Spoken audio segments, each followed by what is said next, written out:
Gandang umaga po mga kapatid. May latest news po tayo at ito po ay ang pagkakadakip kay Arnulfo Teves sa Leste Timor. At ito po ay isa na namang matagumpay na pagkakadakip sa isang pugante na si Arnulfo Teves. Mga kapatid, ganito gumalaw ang ating Panginoong Diyos. Walang makakapagtago.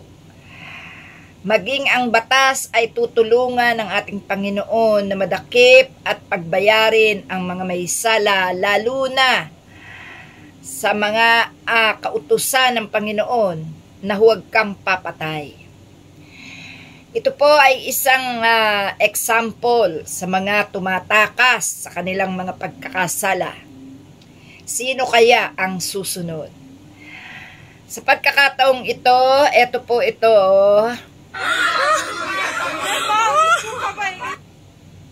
Ayan.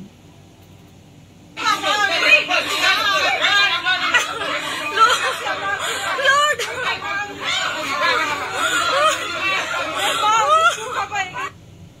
Yan.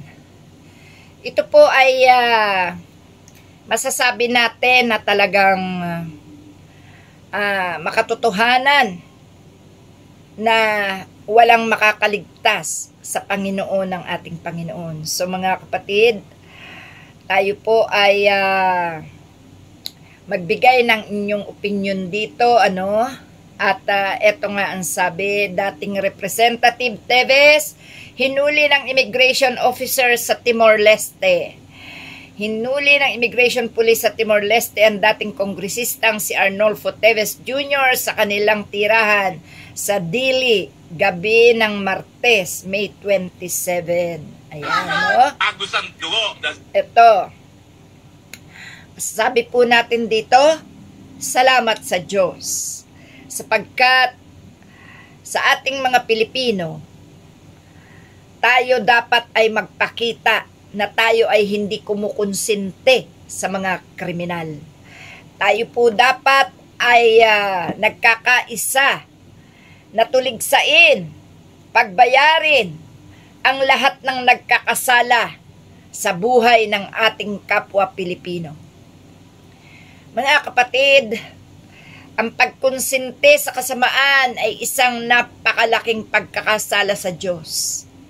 Kaya po, dapat pinagkakaisahan natin ang bawat magkasala sa ating bansa, sa ating bayan, sa ating gobyerno.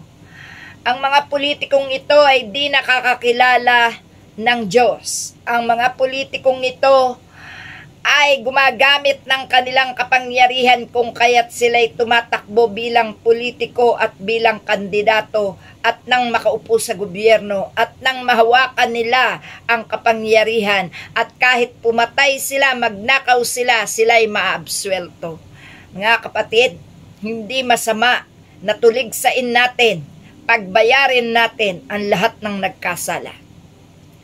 Itong si Harry Roque, na masyadong madaldal sa social media, masyadong mayabang, hindi kaya ito ay susunod na kay Teves? At itong si Ronald Bato de la Rosa, itong si Bongo, itong si Sara Duterte, hindi kaya ito ay nakikipagsubukan o nakikipag-challenge sa kakayahan ng Panginoong Diyos?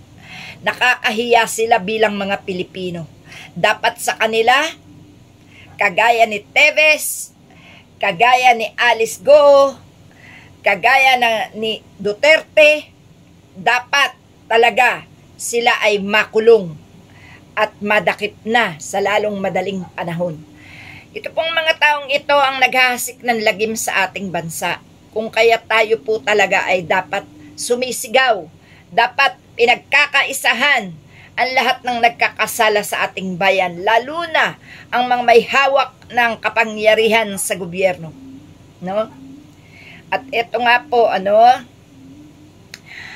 from ABS-CBN, Nananawagan ngayon ang pamilya ni dating Negros Oriental 3rd District Representative Arnolfo Teves Jr. sa umano'y iligal na pagdampot ng otoridad sa kanyang tirahan sa Dili, Timor-Leste.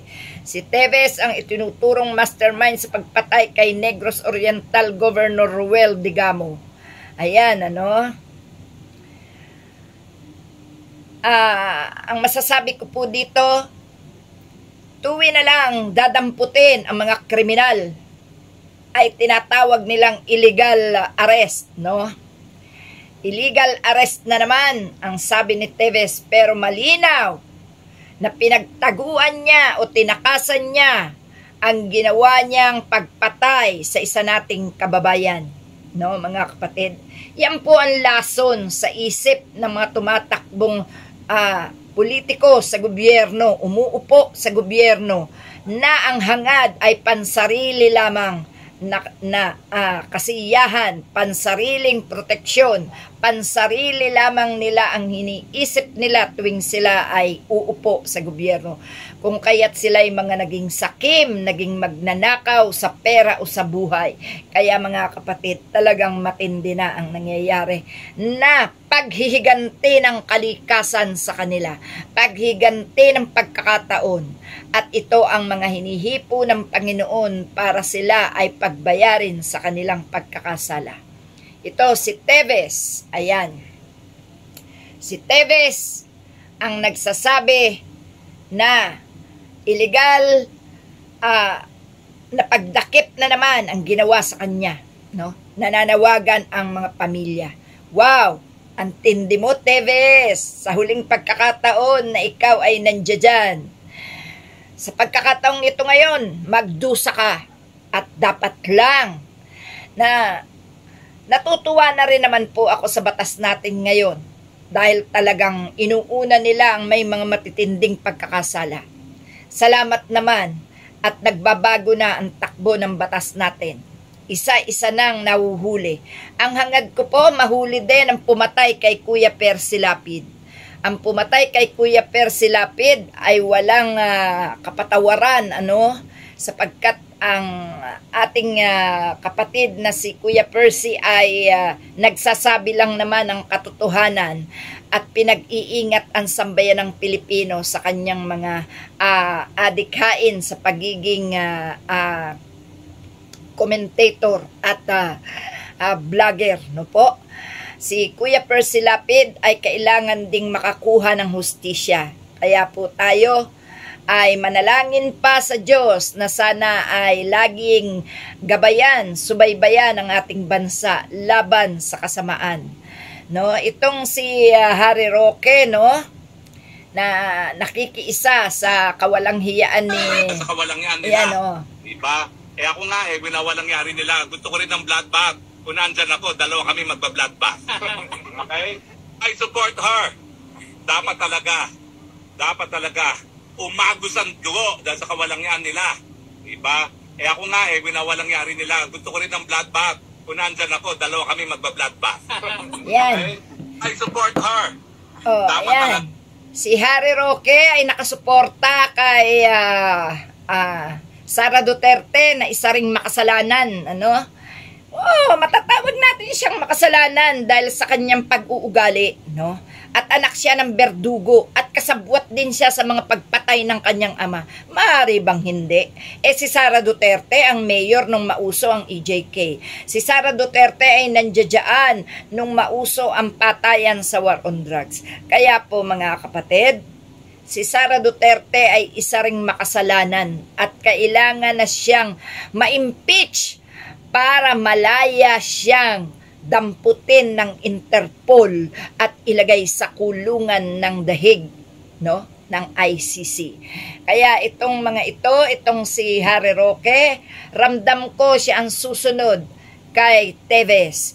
Harry Roque, Arnolfo Teves, mabulok kayo sa kulungan. Maraming salamat mga kapatid. Ay eto pa pala, isa pa, ito ang tinatawag na kampante.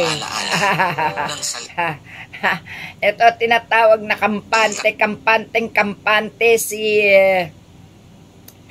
Si si Bato de la Rosa, ayan. Kumpiyansa si Senador Ronald Bato de la Rosa na pabor kay Vice Presidente Sara Duterte ang komposisyon ngayon ng Senado hinggil sa nalalapit na impeachment trial laban sa kanya.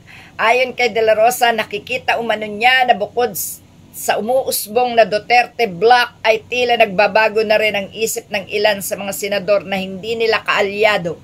Dagdag pa ni De La Rosa, sa kasalukuyan ay meron na silang 9 na senador na pipigil sa impeachment sakaling totoo ay sapat na ito para i-acquit ang pangalawang Pangulo. Oy, Ronald Bato de la Rosa, wag kang mangarap. Hindi mo hawak ang isip ng mga senador. Ang galing mo namang manghula samantalang di mo nga mahulaan kung kailan ka dadamputin ng ICC. Ikaw, de la Rosa, wag kang kampante dahil baka mamaya bago mag-impeachment dinampot na kayo ng ICC kayong dalawa ni Bato de la Rosa. Kaya wag kang pasisiguro sapagkat hindi mo alam ang nasa isip ng Panginoong Diyos sa mga katulad niyong konsentidor at mga mamamatay tao. Bato de la Rosa, inuulit ko, wag kang magsaya dahil may ilang araw pa bago i-impeach si Sara Duterte. Baka bukas, makalawa, kasunod na kayo ni Tevez para damputin ng Interpol at isurrender sa ICC. O ano, Bato de la Rosa, may magagawa ka pa? Kabahan ka na ulit, mangatog ka na ulit. Ganyan dapat ang maramdaman mo. Hindi yung dapat iniisip mo palagi, no, yung kapakanan mo, hindi ang kapakanan ni Sara Duterte. Dapat isipin mo, Diyos ko, meron na nga kaming voting block, no, may 9 na kaming boboto para wag ma-impeach Sara Duterte, pero baka mamaya madampot naman kami ng ICC. Paano na ang aking kinatutuwaan na maa-acquit ang anak ng berdugo? Ganon dapat ang pag-iisip, tanga. O ano, 'di ba? Sara ay Bato de la Rosa. O, huwag kang makakampante. Hindi mo hawak ang pagkakataon. Hindi mo hawak ang isip ng tao, no? Okay, malay mo kaya ka nanalo. Dahil dadamputin ka na rin. No? Salamat po.